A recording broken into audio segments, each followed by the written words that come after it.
Formations, motions, and shifts can make any mediocre offense a great one, but most offensive coordinators will just run a static offense with no movement, which allows the defense to just tee off on it. In this video, we're going to show you how offensive coordinators can use formations, motions, and shifts to their advantage and put the defense in a bind. So to start, formations, if used properly, can control the defensive structure. All right, so let's look at just a simple 10 personnel 2x2 base formation. This is pretty much a standard formation for a lot of offenses nowadays. And if you notice, we have 6 gaps. We have A gaps on both sides, then we have the B gaps, and then we have the C gaps that are outside the tackle. So in 2x2 formations, the defense really only needs to worry about those 6 gaps and then to have players on the perimeter to be able to run down the football. Now, if we bring in this player and attach him to the line of scrimmage, we've now added another gap, the D gap to the outside. So now the defense needs to adjust their structure to account for this extra gap that's been added. And if they bring him off the football, which we'll cover later in this video, it can add a little bit more of a nightmare situation for the defense because they really need to adjust to this player going back and forth. But if we go back to here with one tight end, again, that adds another gap. If we bring him in to 12 personnel with double tights, now we just added 2 extra gaps that the defense need to account for. So why is this important? Because now as a linebacker, I need to come and hold the edge on any gap scheme play. So if I get a pull from this guard to come kick me out, I got to play it a certain way because, again, if this running back is able to get to the outside, and this jack comes flying up in here and he gets pinned by this player, again, there's going to be no one out here and he's going to be able to run the alley and get through it. So again, the defense needs to provide support for all the gaps, but also too, if he's playing run, he's vulnerable to the pass when he gets out. So just by using formations, you can really play with what the defense is doing just by lining people up. And this is also why formations like the wing T is so popular, especially at the youth level and the high school level, because we've essentially added 2 more gaps and we're forcing this corner, who's usually a cover player or a speedy player, to come tackle now, right? Because he has to fit this outside gap, or ever how the defense is going to structure it. If they have this player down here to support, he needs to get into the run fit as well. So if the quarterback goes under center and we shift these guys here,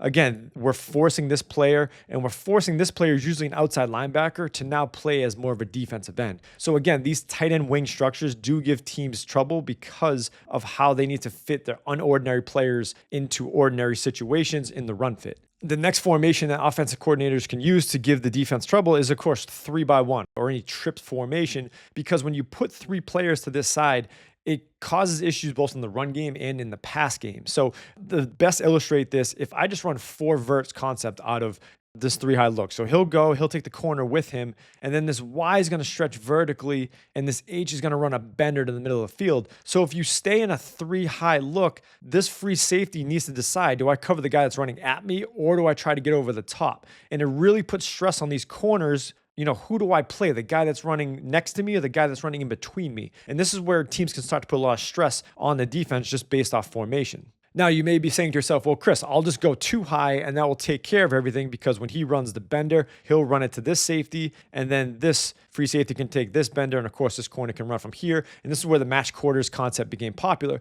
But what happens now is when you rely on the strong safety to cover the backside 3, we call that poaching number 3 on the front side, you leave this corner on an island. And this is why, if you're wondering why NFL corners get paid so much money, this is why, because I need to neutralize this best X receiver. When teams go 3x1, that number 1 receiver is usually their best player. So you need your best player on their best player. And this is very hard to do, to cover this player one-on-one. So again, you're starting to see how teams are using formations to add run fits and to also cause stress in the pass game. Now, sticking with the trips theme, if you notice, I adjusted the running back to the left side. So we call this 4 strong, meaning 1, 2, 3, 4 receivers are now to one side of the football. So the defense needs to account for covering 4 players to one side of the football. Oftentimes they may not. And that's where your advantage is, by running guys deep through and then shooting this linebacker out can give the offense an advantage.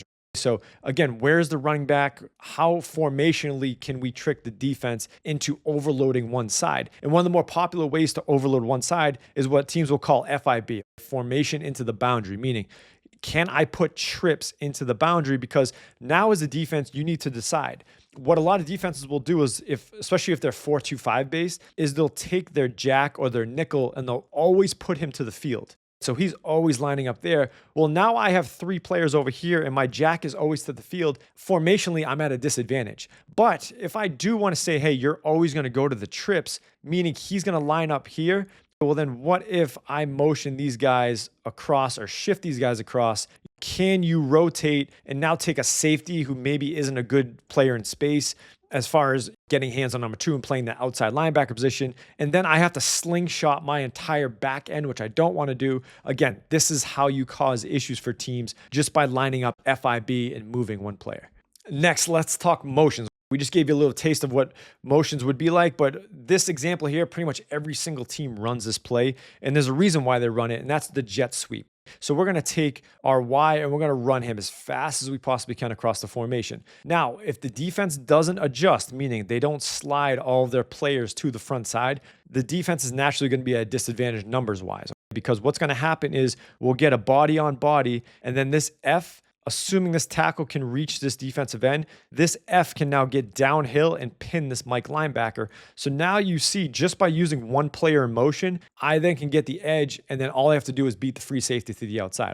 This play is extremely effective in youth and high school play. You'd also see a lot in the NFL as well. They'll give, Tyreek Hill a speed sweep to the outside just to get him around that defensive end who will never catch him. But the use of motions work because, again, if the defense doesn't have a structure in place to rotate their safeties from a too high look or bump their linebackers or even chase, but the issue with chasing is if this jack is going to run as fast as he can with their fastest guy, he's got to dodge traffic at the linebackers. He's got to go, do you go in front of them, behind them? If he goes behind them, he's already 7 yards off the football, so then he has to track them across the field. It's very hard to do. And this is why offensive coordinators take advantage of these motions by running their fastest player across the formation. Now, how else can we use jet motion or any motion as eye candy? You'll see this where they'll go in jet across. They'll run behind, which we call orbit motion. And a lot of coaches will do this as eye candy. We're just showing you one thing. That way we can run the other thing. So for instance, if I'm going to run jet sweep and I've been killing you all day on jet sweep and you decide, hey, I'm going to take my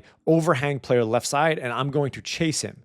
What teams will do now is they'll run either counter or power on the backside. So they'll fake the running back here, and then they'll get this player going this side. And you notice just because of the jet action, he is now completely out of the play because of that jet action. So again, offensive coordinators who use this jet motion can really play games with the defense just by moving one player back and forth. Next, let's talk shifts. And I think, in my opinion, this is one of the most underutilized thing in football because you really do force the defense to adjust their fronts, adjust their fits. And if you do it quick enough, you can take advantage of what the defensive structure is. Now, when we talk about shifting, some coaches may use one player, some may use 2. I know my brother, he uses 5 sometimes. And if you're curious about learning more about that, send him a DM on Twitter and he can go into more of how he does that. But the reason why you want to move players is, again, if the defense is just staying static, you can take advantage of numbers. So what we mean by this is, let's say we start in a 2x2 set, and then the quarterback will yell shift, and the H-back comes over here and gets on the ball as a tight end. He then becomes a wing, and he's off the ball. So now we just created a trip set with a +1 numbers advantage. And if the defense doesn't move,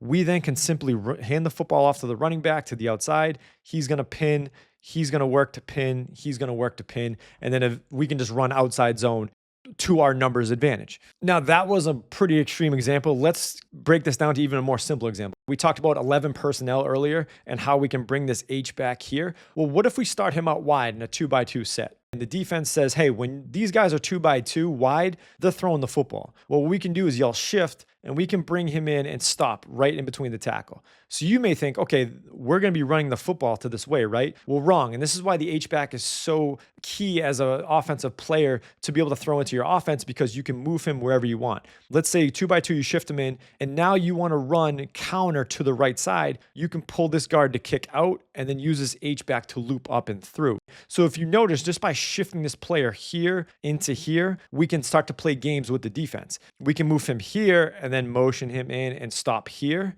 And then again, we can run counter kick out here, lead up through like that, and then there's your running back up and through there. So again, this is how we can shift one player, we can shift multiple players, but again, we're thinking numbers, we're thinking personnel, we're thinking how do I get my best player the ball with blockers in front of him. Now, if you like learning about formations, motions, and shifts, be sure to check out this video here. We can learn how to beat every single coverage in football.